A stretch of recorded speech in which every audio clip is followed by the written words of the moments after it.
Welcome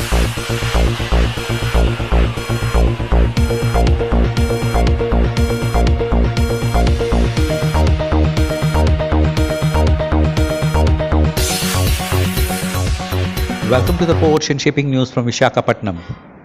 India has 12 major ports and nearly 200 non-major ports, and they handle about 95% of the foreign trade by tonnage. Major ports figures in the Union list and NMP as in the concurrent list of the 7th schedule of the Constitution. So, major ports come under the jurisdiction of the central government and the NMP under the respective state governments, but the Centre has overriding legislations and executive powers. Two key central legislations govern the port sector: the Indian Port Act 1908, which is common to all ports, and the Major Trust Act 1963. Recently, the Major Port Trust Act 1963 was replaced with the Major Port Authority Act 2021. The Indian Port Bill 2021 proposed to do the same with the Indian Port Act 1908. In comparison, in China, the central government has decentralized the control of ports. Chinese ports are now managed at the municipal level. In USA, most ports are owned and managed by countries and municipalities, but ports operations are largely in hands of private enterprises. In Canada, the federal government owns the port's land and infrastructure but leaves the administration to the local authorities. In Germany, Denmark, and Belgium, the ports are owned and managed by the municipal and regional levels. The port sector in India needs less centralization, not more. The maritime states and the port cities must not only have a substantial stake in major ports but should allow to manage them. The centers should limit itself to the higher functions of border control, competition policy, port security, environment protection, and interland connectivity. Non-major ports have done better. Between 1993-94 and 2020 and 21, the cargo traffic of non-major ports increased from 14 million tons to 575 million tons, while the major ports increased from 179 million tons to 673 million tons. During this period, non-major port share of the cargo traffic went up from 40% to 46%. They are perceived oriented, customer friendly, cheaper, and in general more efficient. How did the maritime states do this? They set about developing non-major ports almost entirely through the private investment without too much red tape and regulations. Gujarat started the trend back in the year 1980 by developing captive commercial ports and jetties through public-private partnership (PPP). Gujarat's notable achievements are India's first private ports at Pipavav with APM terminals, Rotterdam, biggest captive port at Shika, and Reliance Industries, the biggest commercial ports at Mundra with Adani. Besides its first two LNG terminals at Dahej and Hazira.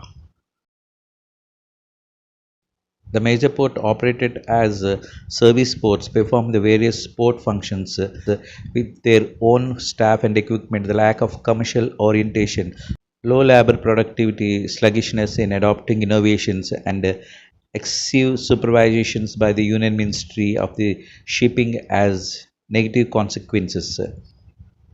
In 1996 onwards, the ministry decided to shift to the landlord ports model, in which the port trust continues to own the land and basic port infrastructure,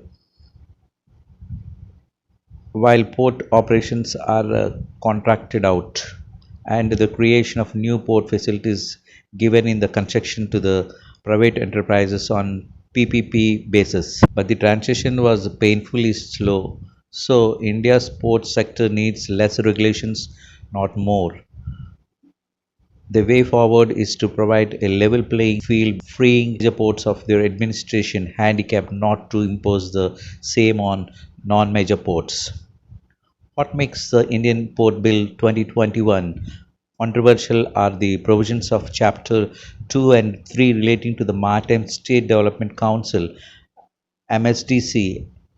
MSDC was created by an executive order in 1997 with the Union Minister of Shipping as the chairperson and ministry in the charge of ports of the maritime states, union territories as the members.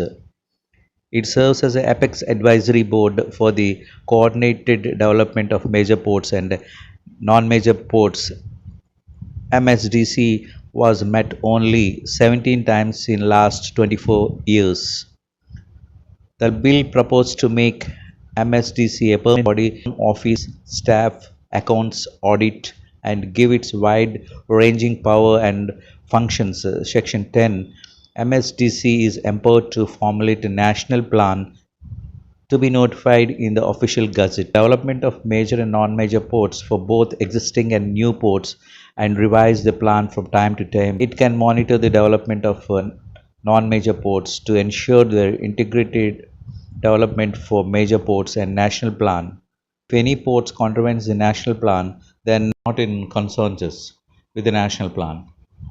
MSDC can order an appropriate inquiry. The central government has the power to make a port non-operational if it is. The bill is pioneering a dangerous new jurisprudence wherein the mere administrative lapses are criminalized compliance with the MSDC directions by port authority, port officials, and other persons. This is a replay of the socialist era of follies of central planning and Inspector Raja. History has shown the central planning never works. An empowered MSDC is less about the efficient allocation of economic resources and more about control by the center.